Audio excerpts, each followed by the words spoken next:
Ben, pois bons días a todas e todos, benvidos e benvidas ao Consello á Cultura Galega. Eu son Xosé Manuel Núñez Seixas, algúns xa me coñecedes, outros non. Aparte de ser catedrático de Historia Contemporánea na USC, algo escribín sobre o tema migratorio. Tamén acontece que son, en virtude diso, inauguro estas xornadas, vicepresidente desta institución e tamén director do Arquivo de Migración Galega, que no marco de cuxas actividades se desenvolve este congreso.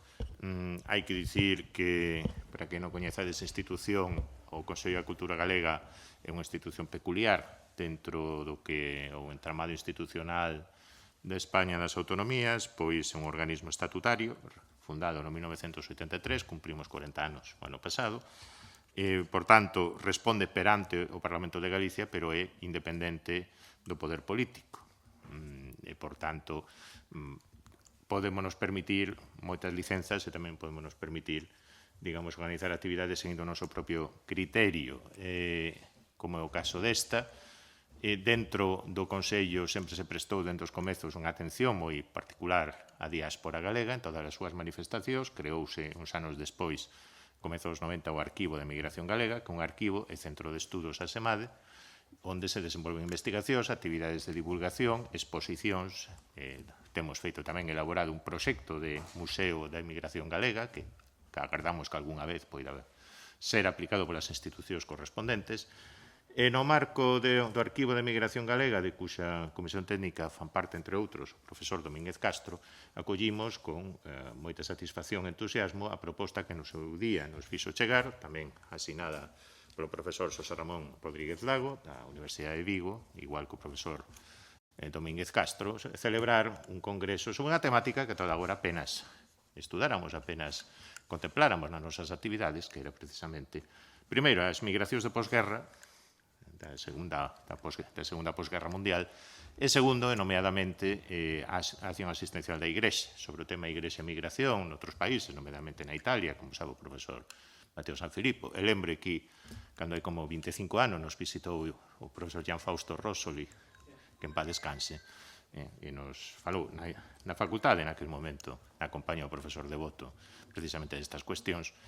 Noutros países, como digo, existe unha grande tradición de estudos ao respecto, non tanto no caso galego nin no caso español, aínda que se están, obviamente, dando pasos moi importantes nesta dirección nas últimas décadas por parte de varios dos aquí presentes. Por tanto, parecenos unha idea maravillosa, extraordinaria, ademais para celebrar en Santiago de Compostela na primavera. Contábamos con outra climatoloxía, pero, bueno, non podemos controlarlo todo, nin sequera quen estudan a Igrexa teñen mao sobre os designos do Altísimo. Por tanto, aledámonos moito de os recibir. Sen máis, benvidos e benvidas no nome da institución, doulles a palabra aos coordenadores das xornadas para que expoñan brevemente en que vai consistir o seu contido. Pase el ti, non? Sí. Perfecto, pois moitas gracias, Xosé Manuel. Benvidos e benvidas a todos. A verdade é que é un placer recibirvos aquí en Santiago de Compostela, na capital de Galicia, unha cidade con tanta historia e tanta historia tamén da religiosidade e tamén das migracións. Por lo tanto, é un lugar, creo que único para facer unha investigación e, sobre todo, facer un diálogo cos que aquí estamos, que a xente que pode vir e que pode escoitarnos e participar tamén nos debates. Por lo tanto, benvidos, ides disfrutar de Santiago e do seu patrimonio histórico, no seu patrimonio cultural, pois está a nosa lingua. Tamén unha cuestión fundamental para disfrutar e para compartir nestes días, aínda que compartiremos outras linguas, lóxicamente, nunhas jornadas que son, a verdade, que internacionais, no sentido de que imos estudar casos de varios países que logo citaremos, que temos profesores especialistas de distintos países e que, ademais, seguro que van ser distintas linguas as que podamos escoitar e nas que podamos debatir, que iso é o máis interesante.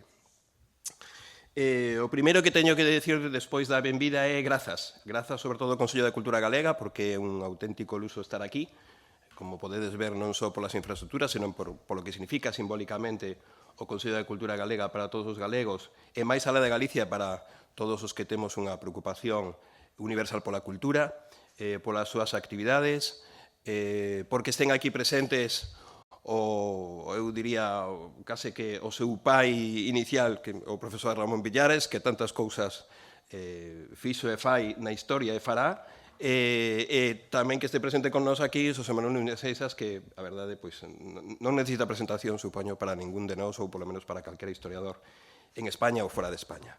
Por lo tanto, moitísimas grazas pola súa presenza.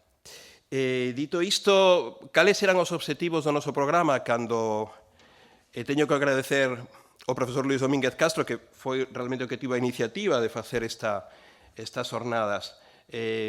Comentáramos os dous, el pensara, bueno, coidas que o tema da Igrexa, como poderíamos encardinalo con este tema das migracións, poderíamos facer unhas jornadas. Claro, eu lembraba a miña tese doutoral, xa pasaron máis de 20 anos, e algo traballara na miña tese doutoral, sobre todo chamarame a atención, non tanto o tema da migración, sobre todo, senón o tema en Galicia do apostolado do mar, porque pensar que no ano 58, 59, que houvese tanta dimensión internacional en Galicia dunha cuestión como apostolado do mar, que naquel momento eu descañecía totalmente, sorprenderame moito. E quedou aí. Despois de presentar a tese, despois de facer o libro, quedou aí ata tiveron que pasar 20 anos, máis de 20 anos, para retomalo agora. Ou seja que eu estou tamén moi contento de que a iniciativa servira para retomar cuestións que quedan aí, que son interesantes e que, bueno, logo se pode afondar nelas. Pero, en realidade, os obxectivos do programa eran moito máis que facer unha visión de cal é o papel de Galicia e da Igrexa galega ou das dióceses galegas na migración neses anos, senón integrar, que eu creo que é o máis interesante, esa Galicia nesa Europa. E nesa Europa moi particular, a Europa da posguerra, a Europa da longa posguerra.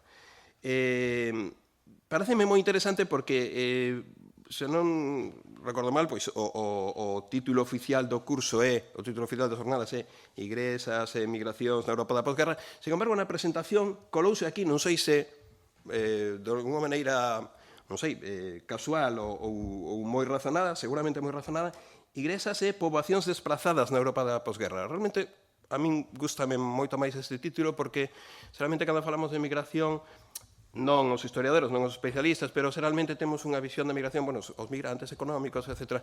E aquí estamos a falar dunha Europa moi particular, onde, lóxicamente, hai migrantes económicos, pero hai moitos migrantes que non veñen derivados de cuestións económicas, senón de cuestións directamente políticas ou religiosas, incluso, ou étnicas, non? Que é a Europa dos millóns de refugiados, que se fai con eses millóns de refugiados. Entón, enlazar esa Galicia que está na Europa, pero de algún momento estamos a falar dos anos 50, teóricamente aillada de Europa, veremos ata que punto aillada, pero intenta sair do illamento, e ver que papel corresponde a Igrexa nese momento, e ademais que protagonismo xogan algúns eclesiásticos de orixe galega nese proceso a nivel internacional, porque convértense non só arcebispos, senón cardeais, e van dirixir algunhas das institucións que lideran a migración ou a responsabilidade eclesial da migración en España, pois ten o seu aquel.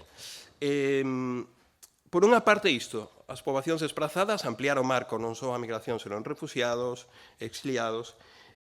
Por outra parte, esa Europa da posguerra tan particular, e por outra queríamos insistir en que non fora igrexas, poboacións desplazadas na Europa da posguerra, que esa igrexas fora realmente plural, que non fose a Igrexa Católica nun país tan obsesionadamente monoconfesional durante tanto tempo como España. Parece que cando falamos de religión só podemos falar de catolicismo.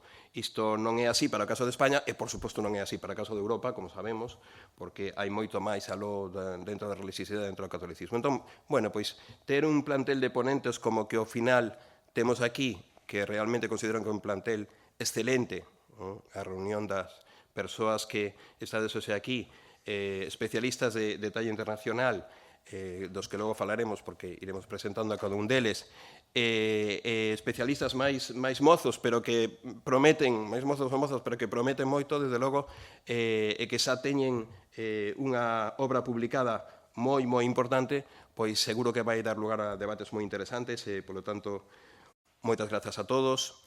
E vou rematar, porque xa dixeronme ademais que teño que ser breve, e, como vedes, unha vez que empezo, logo a brevidade é moi relativa. Pero vou rematar con con unha cifra cabalística, espero que traia boa sorte. Eu, cando viña para aquí, saía de casa e o pronóstico dicía que non ia a chover. Empezou a chover e empecé a tronar eu. Ia tronando polas rúas, porque non viña preparado para a choiva. Pero despois dixen, bueno, igual a choiva é unha sinal de boa sorte. Ímolo tomar así, unha sinal de boa sorte. Bueno, pois vou a tomar unha cifra cabalística. O 66, afortunadamente non é o 666, que ten un significado moito máis satánico, pero o 66, hai 66 anos, aquí mesmo, aquí a uns metros, no Hostal dos Reis Católicos, Joaquín Ríos Jiménez, no ano 58, en suyo do 58, daba unha conferencia que titulábase As migracións e a responsabilidade da comunidade internacional. Sería interesante ler esa conferencia ou releer esa conferencia, porque penso que hoxe estamos vivindo momentos históricos nos que podería facerse non esa afirmación, senón a pregunta. Cal é a responsabilidade da comunidade internacional ante as migracións e ante o crecemento do número de refugiados, tanto en Europa como fora de Europa? Deixo isto como provocación para o debate identificando ou relacionando a historia ca actualidade, que pode darnos moito xogo, e seguro que disfrutaremos moito máis dos grandes especialistas que sodes vos, non os coordinadores, que o que fixemos foi aventurarnos a isto, pero os grandes especialistas que sodes vos, que seguro que aprendemos moitísimo. Moitísimas grazas, e nada, a disfrutar. Moi ben, pois moitas grazas a profesor Rodríguez Lago por este sermón inicial destes maitines. Vaya picheleiro que sai da casa sen paraugas, por certo. Me parece a min que tes ainda que aprender, E sen máis, pois damos, nada, de contado, damos paso á primeira sesión,